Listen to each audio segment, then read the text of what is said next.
দরুদ আর সালাম পড়ছে আমাদের নবী মুহাম্মদ রাসূলুল্লাহ সাল্লাল্লাহু আলাইহি ওয়াসাল্লামের উপর। আমাদের আজকের আলোচনার বিষয় হচ্ছে আল্লাহ নিজে আদেশ দিচ্ছেন, হে রাসূল, 6টা গুণ যারা অর্জন করবে দুনিয়ায়, আপনি তাদের জন্য আমার কাছে ইস্তেগফার করেন, ক্ষমা চান। ক্ষমা করার মালিক একচ্ছত্র কে বলেন তো? আল্লাহ। দুনিয়ার কোন পীরের আছে? নবীজির আছে? না। ক্ষমা করতে পারে শুধুমাত্র আল্লাহ নিজে। ফাসাব্বিহ বিহামদি রাব্বিকা ওয়াস্তাগফির, আপনি ইস্তেগফার করেন আল্লাহর কাছে, তার তাসবিহ তাহলিল আদায়ের মাধ্যমে আপনি ইস্তেগফার করেন। ইন্নাহু কানা তাওয়াবা, কারণ তিনি তাওবা কবুলকারী, ইস্তেগফার কবুলকারী। আমার ভালোভাবে শিক্ষা নেওয়ার বিষয় এখানে এইটা, যেহেতু তাওবা কবুল করবেন একজন, তিনি আল্লাহ, তিনি নিজে শিখিয়ে দিচ্ছেন, নবীজি এই 6টা গুণ যাদের ভেতরে আছে আপনি তাদের জন্য আমার কাছে ক্ষমা চান। তাহলে এটা ক্ষমা করার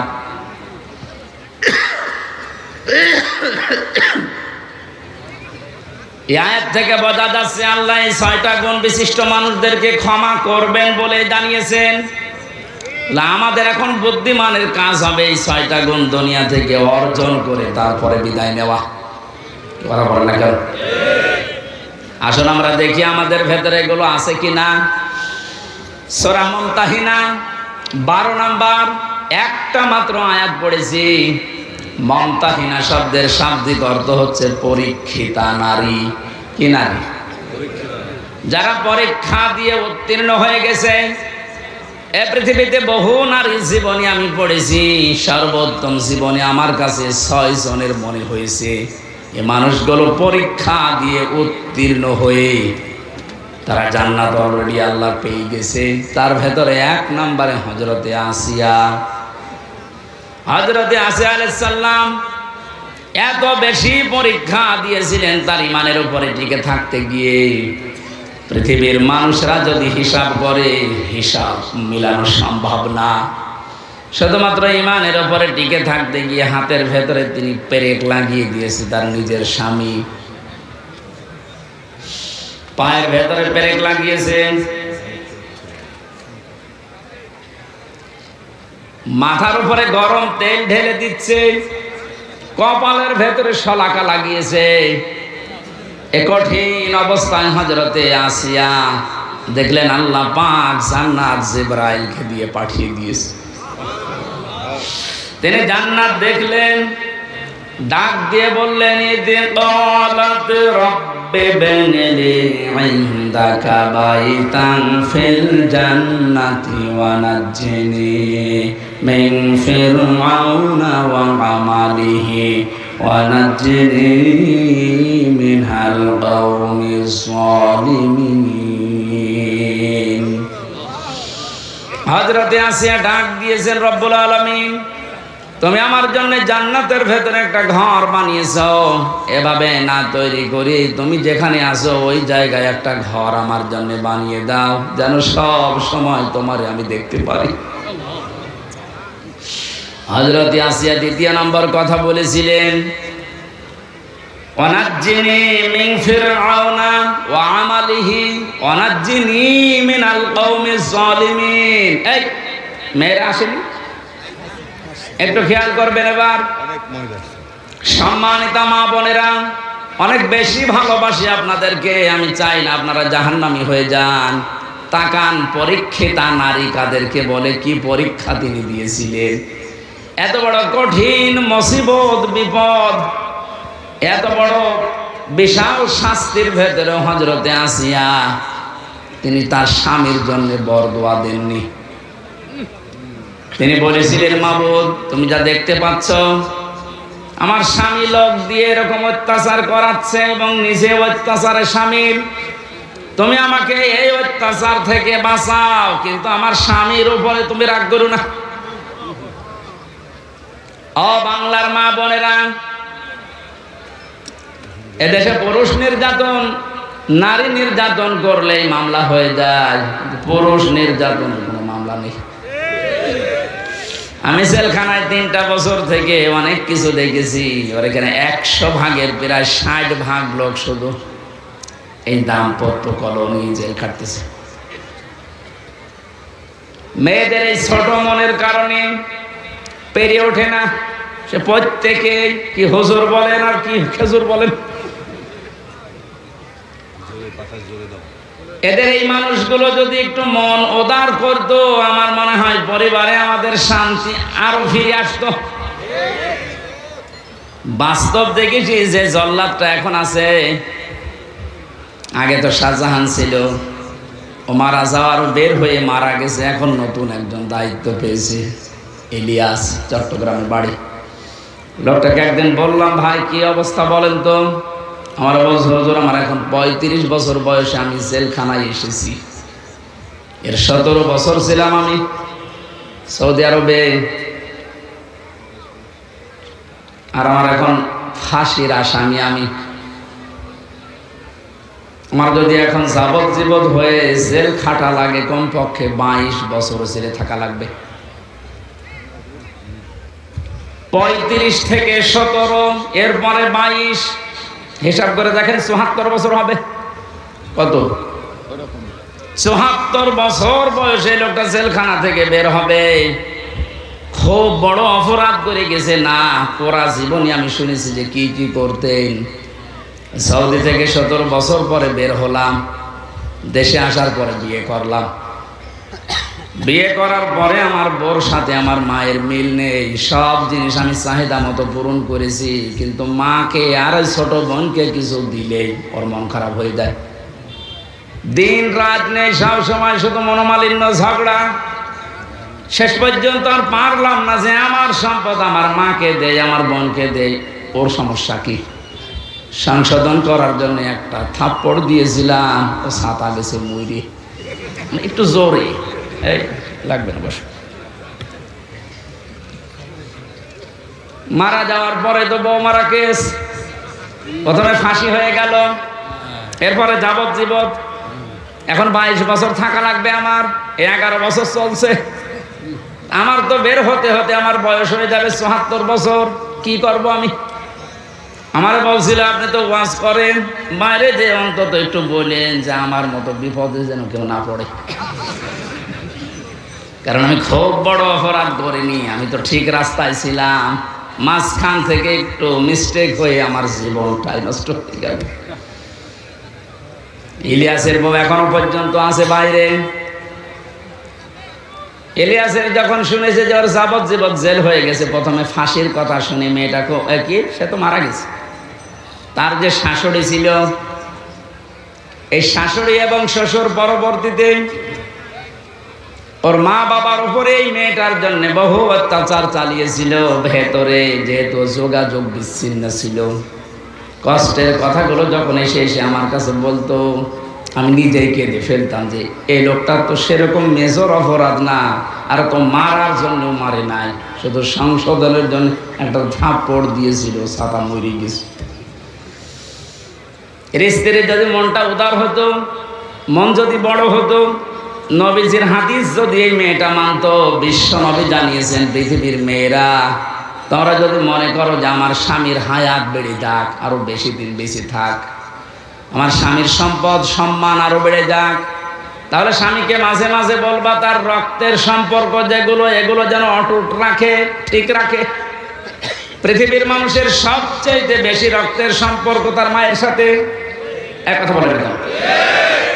এই জন্য পুত্রবধূ যারা বসে আছেন, আমার যতটুকু বাস্তবতার জ্ঞান আছে আমি দেখেছি, এই দেশে আমরা যারা জামাই আছি, এটা মনে হয় রেকর্ড হয়ে কালকে আমার ম্যাডাম শুনবে, শুনুক, কপালে যা আছে হবে।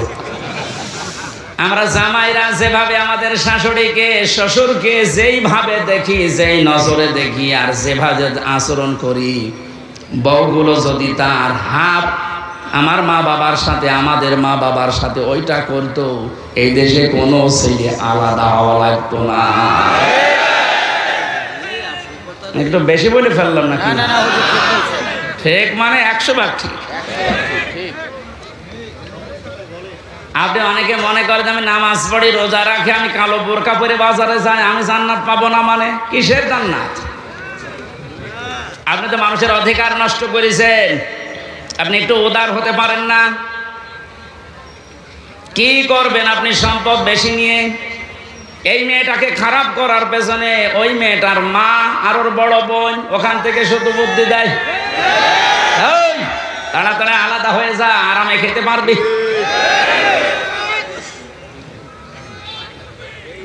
এখানে তাকবীর দেওয়ার দরকার, সব বোনাস হয়ে যাচ্ছে আর তাকবীর দিচ্ছে। যেহেতু পয়েন্টটা এসেছিল, মা বোনেরা হাতে পায়ে ধরে বলছি আপনাদেরকে, বাঁচতে যদি চান 4টা যে ফরজ কাজ আছে তার ভেতরে কিন্তু স্বামীর সেবা, স্বামীর মন জয় করা আপনি পারছেন না। শয়তানের ধোকায় হোক, হ্যাঁ শয়তান তো বসে নেই, আপনাদেরকে জাহান্নামে দিতে চায়, এই জন্য স্বামীর গুরুত্ব আপনার মন থেকে তুলে দিয়েছে। অথচ নবীজি জানিয়েছেন, আমি যদি এই পৃথিবীতে আল্লাহ বাদে কাউকে সেজদা করার অনুমতি দিতাম, মেয়েদের কানে কানে বলতাম স্বামীর পায়ে সেজদা করো। কত দামি জিনিস, আর তাকে ধরে ধরে আপনি অপমান করেন, মারেন। আমি তাফসীর থেকে একটা পয়েন্ট লিখেছি, ইহুদিদের মেয়েদের ভেতরে স্বভাবগুলো আছে। আল্লাহর নবী জানিয়েছেন, এই পৃথিবীর ময়দানে দাজ্জাল তার মিশন চালু করার জন্য 7টি কাজ করে যাচ্ছে, কিয়ামত পর্যন্ত এটা করবে। মেয়েরা যারা এসেছেন আপনারা যেন সাবধান হয়ে যান, এর জন্য বলছি। দাজ্জালের মিশন হচ্ছে 7টি। ওরা ইহুদিদের মেয়েদের যে গুণগুলো আছে এগুলো আমাদের ভেতরে প্রবেশ করাতে চায়। মহিলা প্যান্ডেলে যারা আছেন আপনি মেলাবেন, আমি তাফসীর থেকে তুলেছি। 1 নম্বরে আন্নানা। আন্নানা বলা হয় ওই সমস্ত মেয়েদেরকে যে মেয়েরা স্বামীকে বলে তুমি যা করবা সব আমার জন্য, আর বাকি সব ডিলেট। এরকম মেয়েদের মন দেশে নেই। এটা দাজ্জালের একটা মিশন। প্রথম, যেই মেয়েকে দাজ্জাল টার্গেট করবে মনে করবেন ওর ভেতরে এই গুণটা পয়দা হবে, এই দোষটা, যে যা করবা তুমি সব আমার জন্য, বিয়ে আমারে করেছো, এখন তোমার মা বাবা বোন ভাই যা আছে চাচা ফুফু সব ডিলিট করো। এরকম মন, এরকম কথা বলে, এরকম বউ দেশে আছে না নেই? আপনি বিশ্বাস করতে পারেন ওই মহিলাকে দাজ্জাল টার্গেট করেছে, ওকে জাহান্নামে নেওয়ার জন্য। 2 নম্বরে মান্নানা, যে মহিলা খালি খোঁটা দেয়, বাবার বাড়ির কথা তুলে মাঝে মাঝে স্বামীর মনে কষ্ট দেয়, খোঁটা দেয়, তুমি আমার চেনো, আমি চেয়ারম্যানের মেয়ে, আমার ভাই একটা মাস্তান। 3 নম্বরে হান্নানা, যে স্বামীর খেদমত করা দরকার এটা করে না, আর উল্টা খেদমত নেয়। যদি বলেন একটু আমি যাই 8 ঘন্টা ডিউটি করে আসলাম, একটু পানি দাও, তুমি ডিউটি করেছো আমি কি বসেছিলাম? পানি নিজে ঢেলে খাওয়ার, আমার একটু ঢেলে দাও। 4 নম্বরে বেশি কান্নানা, অহংকারী, হয়তো সম্পদের, রূপের অথবা বংশের, সব সময় যারা অহংকার করে চলে এই শয়তানের টার্গেটে পরিণত হয়েছে। 5 নম্বরে বেশি হাদ্দাকা, স্বামীর পছন্দের যারা গুরুত্ব দেয় না। নবীজি জানিয়েছেন, বাজার থেকে যদি স্বামী কিছু নিয়ে আসে, পছন্দ যদি নাও হয় সামনাসামনি কোনো কথা বলবা না। অথচ আপনি আপনার টার্গেট মতো, সমর্থ মতো এত কষ্ট করে একটা শাড়ি নিয়ে আসবেন, জীবন ওর মনই পাবেন না। এরকম বউ আছে? কান হাত তোলেন তো।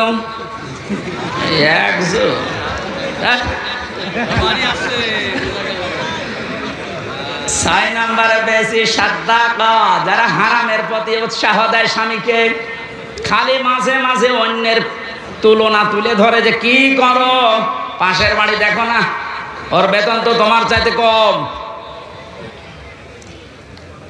এই যে হারামের প্রতি আপনি উৎসাহ দিচ্ছেন,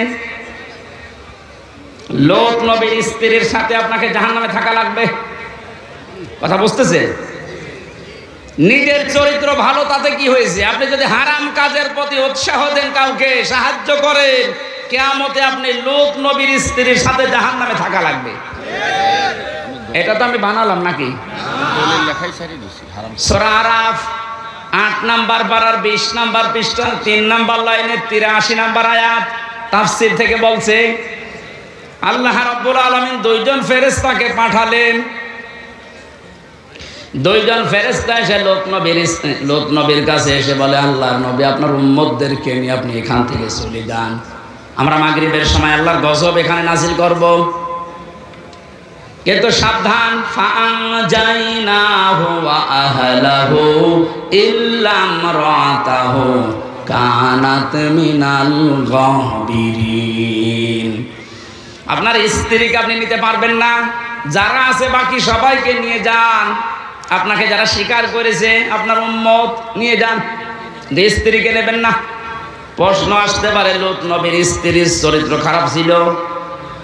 না না, পৃথিবীর কোন নবীর স্ত্রীর চরিত্র খারাপ ছিল না, কারণ হারাম রক্তের ভেতরে আল্লাহ নবীদের রক্ত ঢোকান নাই।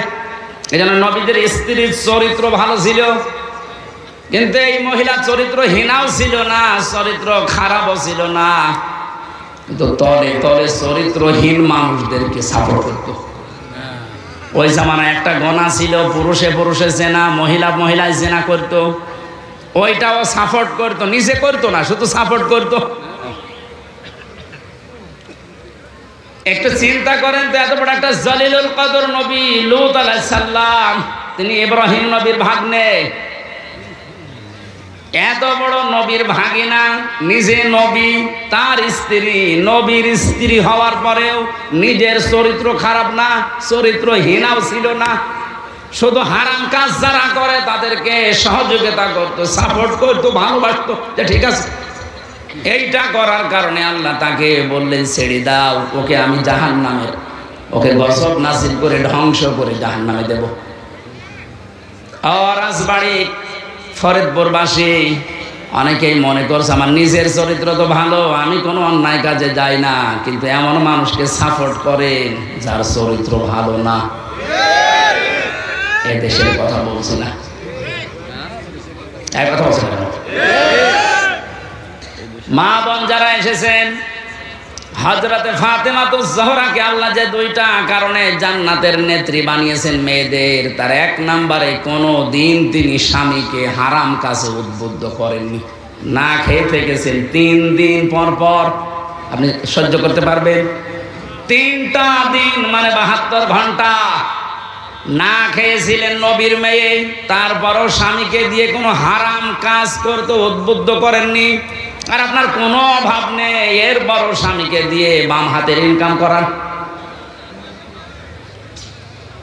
আজকে একটা এসপির স্ত্রী তার স্বামীর বিরুদ্ধে নিজে মামলা দিচ্ছে। সম্মানিত মা বোনেরা, আমাদের হুঁশ হবে একদিন, যেদিন আজরাইল আসবে, ওই সময় হুঁশ হয়ে আর লাভ হবে না। এখনই হুঁশ ফেরা দরকার। 7 নম্বরে বেশি বাররাক, এটা না বলাই ভালো। বলে আমি মায়ের খাই, বাররাকা মানে এমন স্ত্রী যে স্বামীর গায়ে হাত তোলে। কথা বলছে না কেন? এরকম মানুষ দেশে নেই? বহু পালোয়ান বাইরে বীর, ভেতরে যে ক্ষীর হয়ে যায়। এটা দাজ্জালের যে 7টা মিশন নারীদেরকে নিয়ে এখানে যারা এসেছে, এই মেয়েরা যেন এই মিশনে এই খপ্পরে না পড়ে, বলেন আমিন। এত বড় কঠিন মুহূর্তেও হযরতে আসিয়া তার স্বামীর জন্য বরদোয়া দেননি। হ্যাঁ, তিনি বলেছিলেন, আল্লাহ তুমি আমাকে বাঁচাও, নাজ্জিনি মিন ফিরআউনা ওয়া আমালিহি ওয়া নাজ্জিনি, একালে করে টান আছে। তুমি আমার স্বামীর অত্যাচার এবং যাদেরকে দিয়ে অত্যাচার করাচ্ছে জালেমদের কবল থেকে তুমি আমাকে বাঁচাও, কিন্তু আমার স্বামীর উপরে তুমি গজব দিও না। এত বড় কঠিন মুহূর্তেও যদি বরদোয়া না দিতে পারে, আপনার কি হয়েছে? একটা সাবান কম হলে আপনি খোটা দেন, বরদোয়া দেন, উল্টা পাল্টা কথা বলেন। পরীক্ষিতা নারী হওয়ার জন্যে 28টা আগুন মেয়েদের অর্জন করা লাগে। সূরা নিসার ভেতরে ধারাবাহিকভাবে আল্লাহ দিয়েছেন। ইবনে কাসির তাফসীরটা মেয়েদেরকে পড়াবেন। আমার আজকের আলোচনার বিষয় ওইটা না, শুধু নামকরণটা বললাম। সূরা মুমতাহিনা শব্দের শাব্দিক অর্থ পরীক্ষিতা নারী। কি নারী? পরীক্ষিতা নারী। যে সমস্ত মেয়েরা পরীক্ষা দিয়ে পাশ করেছেন, তাদের ভেতরে 6টা গুণ আপনি হে নবী দেখতে পাবেন। এরা যখন আপনার কাছে বায়াত নেবে বলে আসবে, তাদেরকে আপনি বলবেন, মেয়েরা এসেছিল নবীজির কাছে, এসে বলে, হে রাসূল, আমরা আপনার সাথে হাত মিলাতে চাই। ইবনে কাসির মুফাসসির বলেন, বিশ্ব নবী জানিয়েছেন, ওই সময় আমি মেয়েদের বেগানা মেয়ের সাথে হাত মিলাই না। অথচ বাংলাদেশে আমরা বহু পীরের নামে কলঙ্ক দেখছি, ওরা মেয়েদেরকে পর্যন্ত মুরিদ বানায়। কথা বলছেন, পুরুষের জন্য মহিলাকে মুরিদ বানানো, তার খেদমত নেওয়া জায়েজ আছে? বলেন বলেন। এগুলো যারা করছেন, না বুঝে করছেন, আপনি থামেন। বিশ্বনবী জানিয়েছেন, হ্যাঁ, এই পৃথিবীতে 3টা জিনিস আমার কাছে সবচাইতে বেশি প্রিয় লাগে, ভালো লাগে। তার 1 নম্বরে আমার নিজের স্ত্রী। কার স্ত্রী? নিজের স্ত্রী। জাওজাতি, আমার নিজের স্ত্রী ভালো লাগে আমার কাছে। আমাদের কাছে স্ত্রী ভালো লাগে, তবে নিজেরটা ছাড়া অন্যেরটা। কথা বলছেন? এই জন্য হাজারো মানুষের দেখবেন লাইন চলছে এখনো। এই যে পরকীয়া প্রেম যারা করেন, এখনই থামেন, হয়তো 3টা ক্ষতি হয়ে যাবে দুনিয়ায় আর 3টা আখেরাতে। পরকীয়া প্রেমে যারা লিপ্ত আছেন, আপনার 1 নম্বরে চেহারার উজ্জ্বলতা, নূর আল্লাহ নষ্ট করে দেবে। 2 নম্বরে আপনার হায়াত আস্তে আস্তে কমে যাবে। 3 নম্বরে যখন মারা যাবেন, ঈমান পাবেন না। একটা সংসার নষ্ট করার জন্য বেঈমান হয়ে মরবেন। এ লাইনে আছে নাকি এলাকায় কেউ? যদি থাকেন আপনি থেমে যাবেন আশা করছি। বিশ্বনবী বলেন, 2 নম্বরে আমার কাছে নামাজ ভালো লাগে, 3 নম্বরে আমার কাছে সুগন্ধি ভালো লাগে। এই 3টা আমাদের কাছেও যেন ভালো লাগে, সেই ব্যবস্থা আল্লাহ করে দেন। বলেন আমিন।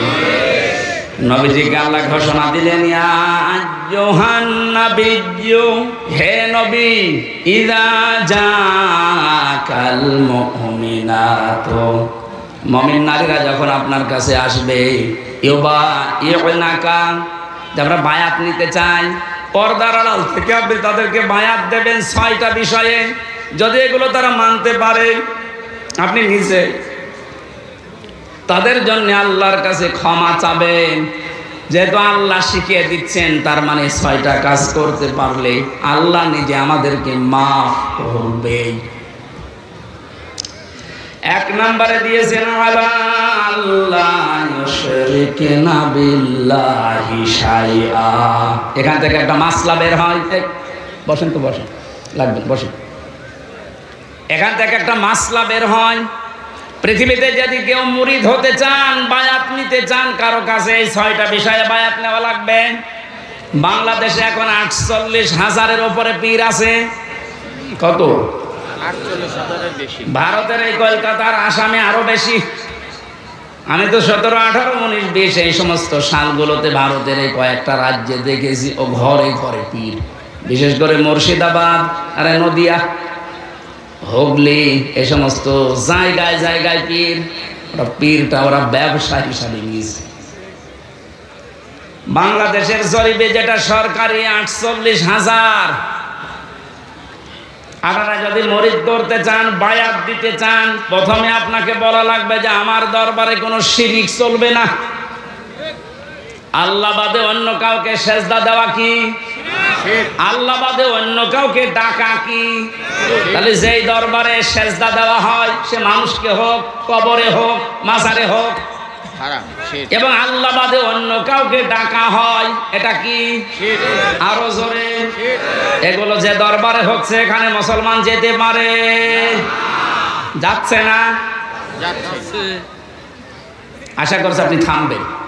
জি, আপনি বায়াত যদি নিতে চান, এমন দরবারে যাবেন যেখানে গিয়ে প্রথমে বলে শিরিক করা যাবে না। শিরিক কি?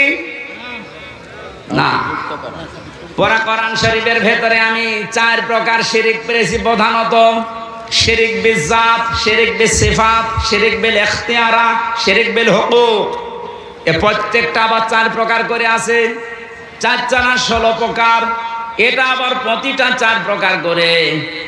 আপনি 48 প্রকার পাবেন, এরপরে 72 প্রকার, এরপরে 120 প্রকার দেওয়া আছে। তাফসীরে হাক্কানি খোলেন, শিরিক 120 প্রকার পয়েন্ট আকারে দিয়েছে।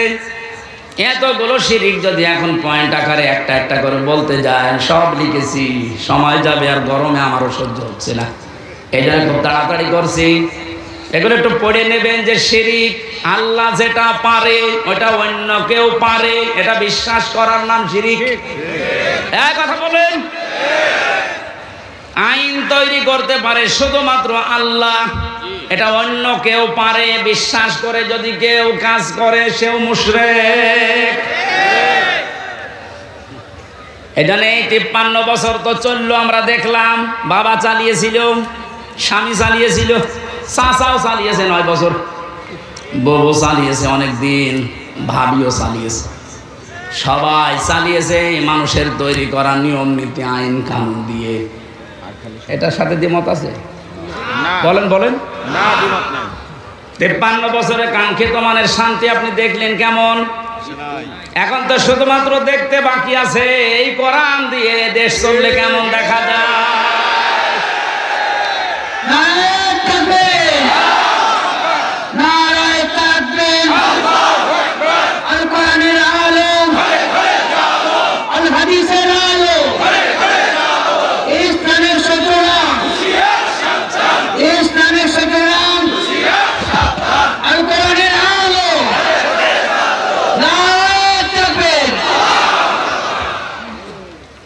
আরে ভাই, আমরা তো দেখলাম যে 53 বছরে কি পারে কি পারে না, কেমন চলে, যেহেতু এটা বাকি আছে দেখতে, এটা তো দেখা যায় না।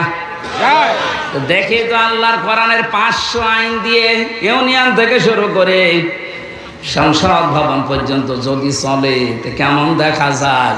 আল্লাহ জানিয়েছেন ওটা আমি মিনি জান্নাত বানিয়ে দেবো। এটা যেহেতু চর্মচোখে আমরা দেখে মরতে পারি, বলে না আমি, খুব আশা আমার, খুব আকাঙ্ক্ষা লাগে আল্লাহ কোরআন দিয়ে দেশ চললে কেমন দেখা যায়। পৃথিবীতে আমরা দেখিনি, সৌদি আরবে দেখেছি, কিন্তু 100 ভাগ না 70 ভাগ। তাই যে শান্তি পাওয়া যায় মাঝে মাঝে ওখানে, ওটা যদি 100 ভাগ হতো, 30 ভাগ বাকি আছে এখনো। আমাদের দেশটা যদি 100 ভাগ আল্লাহর আইন দিয়ে আমরা চালাতে পারি, আপনি দেখবেন পৃথিবী কেমন শান্তি স্বস্তি নিরাপত্তা ফিরে আসে। আজ মেয়েদেরকে অনেকে জুজুর ভয় দেখাচ্ছে, ইসলাম যদি চায় তোমাদেরকে ঘরবন্দি করে ফেলবে। এতদিন তো জালেমরা এটা বোঝাতো, এখন অনেক মুনাফিকরা এটা বোঝানো আরম্ভ করেছে। সম্মানিতা মা বোনেরা, আমরা গ্যারান্টি দিতে পারি কোরআন যদি সত্যিই যায়, পৃথিবীতে নারীর যে মুক্তি বিশ্বনবী দেখিয়েছেন ওটা আপনি দেখতে পাবেন। এখনো দেখতে পাননি মনে করছেন, মনে হয় ইসলাম ওই রকমই, আগে প্রতিষ্ঠিত হতে দেন। সুতরাং এই জুজুর ভয় যারা দেখাচ্ছেন, আপনারা জালেম একদিকে, আর একদিকে আপনারা মুনাফিক।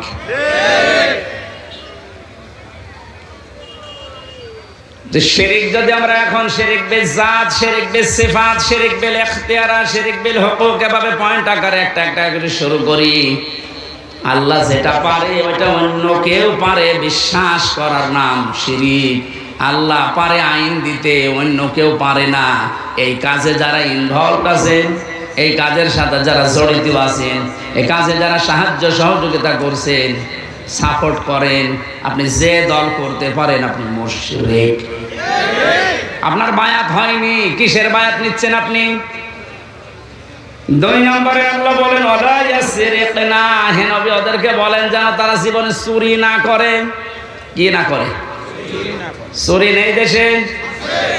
বেগম পাড়া এমনি তৈরি হয়, বাবার টাকা দিয়ে বেগম পাড়া বানাচ্ছেন, সব চুরি করা টাকা।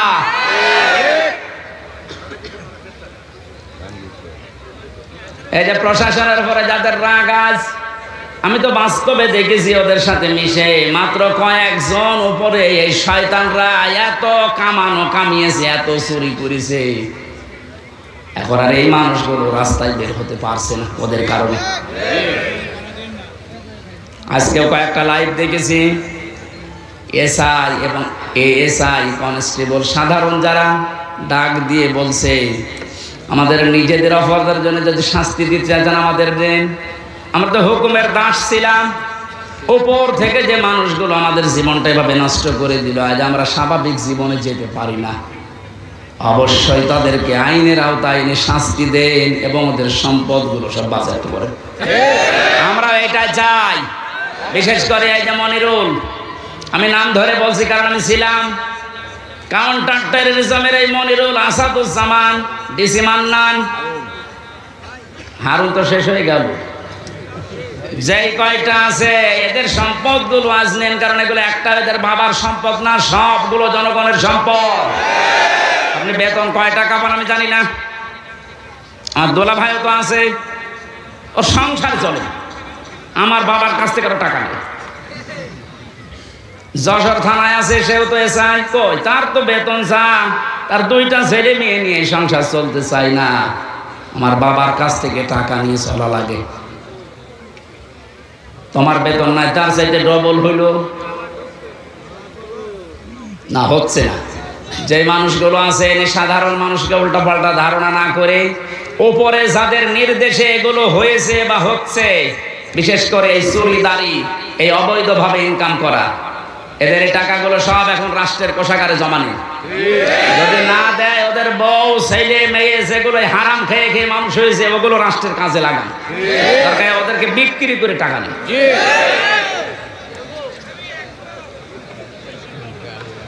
চুরির এইটা যদি আমরা শপথ নিতে পারতাম যে চুরি করব না, চুরি বন্ধ করব, এই দেশটা কিন্তু দাঁড়িয়েছে তো।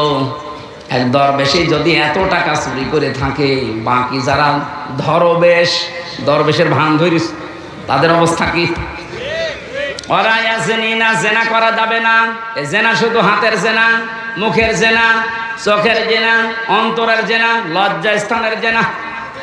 এই জেনাগুলো আজ বন্ধ করার জন্যে যে যেখানে আসি ওই জায়গা থেকে দায়িত্ব নেওয়া লাগবে, বিশেষ করে মেয়েদের আগে, কারণ জেনা এ শব্দ শুরুই আল্লাহ করেছেন মেয়েদের দিয়ে। আযানিয়াতু ওয়াযানি ফাজলিদু কুল্লা ওয়াহিদিন মিনহুমা মিয়াতা জালদা। আল্লাহ পাক বলেন জেনাকারিনী এবং জেনাকারী, আগে কার নাম? মেয়েদের নাম। এই জন্য মা বোনেরা আপনারা নিজেদেরকে কন্ট্রোল করেন। এই মোবাইলটা, এই ফেসবুক এবং কম্পিউটার, এই সমস্ত জিনিস দিয়ে আজ মানুষ জেনার লাইনে এগিয়ে যাচ্ছে। আগে হ্যালো হ্যালো, এরপরে শেষ পর্যন্ত লজ্জা স্থান দিয়ে শেষ হয়। যে এলাকায়, যে দেশে, যে অঞ্চলে জেনা বেড়ে যায়, প্রকাশ্য হোক গোপনে হোক, ওখানে আল্লাহর 8টা গজব নাজিল হয়। কয়টা? এমন মহামারী রোগ আল্লাহ ছড়িয়ে দেয় যার চিকিৎসা পৃথিবীতে নেই। এই জন্য আমরা সাবধান হব। আমাদের এই দেশটা জেনা যেগুলো চলছে, এগুলো কি করে বন্ধ করা যায় নিজ উদ্যোগে, পারিবারিক ভাবে, সামাজিক ভাবে। আদ-দাজ্জুস লা ইয়াদখুলুল জান্নাহ, নবীজি জানিয়েছেন দাজ্জুস জান্নাতে যাবে না। দাজ্জুস বলা হয় ওই পুরুষকে যে তার মেয়েকে, যে তার বউকে, তার বোনকে, তার মাকে কন্ট্রোল করতে পারে না। ওগুলো আরো মানুষ দিয়ে দেখায়, শান্তি পায়। এই পৃথিবীতে একটা মাত্র প্রাণী আছে যে তার লজ্জা স্থান উল্টা করে মানুষকে দেখিয়ে আনন্দ পায়, তার নাম কুকুর। নাম কি? লজ্জা স্থান ঢেকে রাখার জন্য কিন্তু অনেক বড় লেজ আল্লাহ তাকে দিয়েছে, কিন্তু লেজ উল্টো করে দেখায়। কথা বলছেন কেন? আপনার শরীর ঢাকার জন্য এত বড় কাপড়ের ব্যবস্থা, 12 হাত, এরপরও আপনার পেট দেখা যায়, এরপরও আপনার পিঠ দেখা যায়। কুকুর যেমন নিজের লজ্জাস্থান থেকে আনন্দ পায়, আপনিও এক প্রকার কুকুর। এর চাইতে নিকৃষ্ট ভাষা আর বলতে পারলাম না।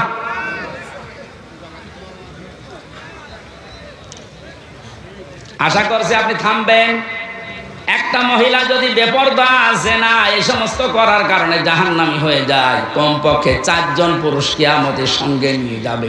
প্রথমে তার বাবাকে, এরপরে বড় ভাইকে, এরপরে স্বামীকে, এরপরে বড় ছেলেকে।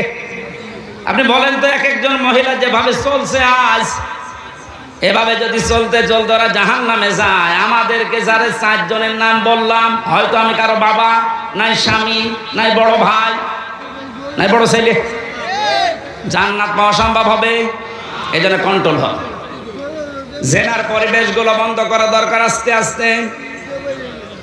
আল্লাহ পাক বলেন ওয়ালা ইয়াকতুলনা ওয়ালা দাহুন্না, খাবারের ভয় সন্তানকে হত্যা করো না। এখানে কয়েকটা মাসলা বের হয়। আপনাদের মনে হয় কষ্ট হয়ে যাচ্ছে নাকি?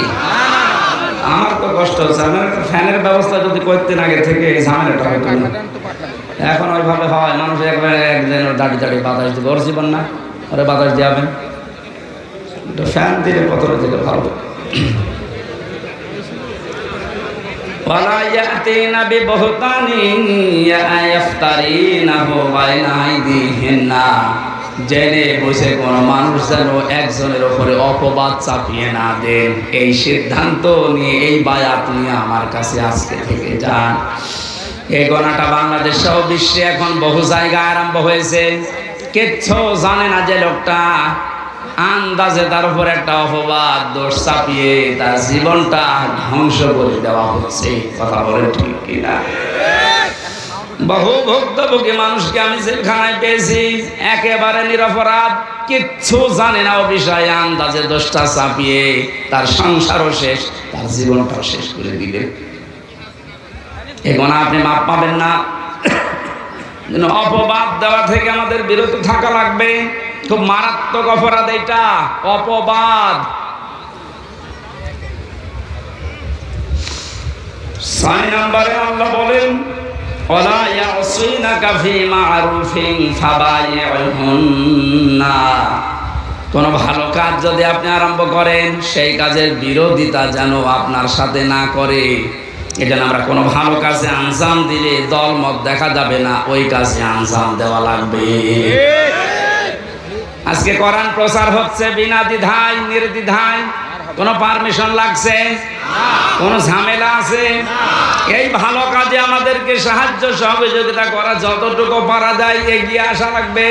এই 6টা কাজ যদি কারো ভেতরে পরিপূর্ণ এসে যায়, আল্লাহ পাক বলেন নবী ফাবাইহুন্না, ফাবাইহুন্না, এই 6টা গুণ যারা অর্জন করে তাদের বায়াত আপনি গ্রহণ করেন। আর আমি আল্লাহর কাছে তাদের জন্য বলেন আস্তাগফির লাহুন্নাল্লাহ, আল্লাহ তুমি এদেরকে মাফ করে দাও। ইন্নাল্লাহা গফুরুর রহিম, অবশ্যই আমি আল্লাহ ক্ষমাশীল দয়াবান। জয় বল সুবহানাল্লাহ। এই 6টা গুণ আমি সহ যারা এসেছি আমাদের বাস্তব জীবনে আল্লাহ যেন মেনে চলার তৌফিক দেন। পারিবারিক জীবন নিয়ে যে কথাগুলো বলছিলাম ওগুলো আমি বই আকারে জেলের ভেতরে লিখেছিলাম, যে পারিবারিক জীবনে দাম্পত্য কলহ এবং এর সমাধান করার জন্য যে 77টা বিষয় লাগে, যেগুলো এই ড্রাইভারের কাছে আছে। আপনার মেয়ের জন্যে, বইয়ের জন্যে, ফুফুর জন্যে, বোনের জন্যে, মায়ের জন্যে নিয়ে যাবেন, ওদেরকে পড়াবেন, পারিবারিক জীবনে শান্তি ফিরে আসবে ইনশাআল্লাহ। কারণ হাজারো মানুষ এই পারিবারিক জীবনে আজ জেল খাটতেছে। আল্লাহ আমাদেরকে এই 6টা গুণে গুণান্বিত হওয়ার তৌফিক দান করুন, আল্লাহুম্মা আমিন। লা ইলাহা ইল্লা আনতা সুবহানাকা ইন্নী কুনতু মিনাজ জালিমিন।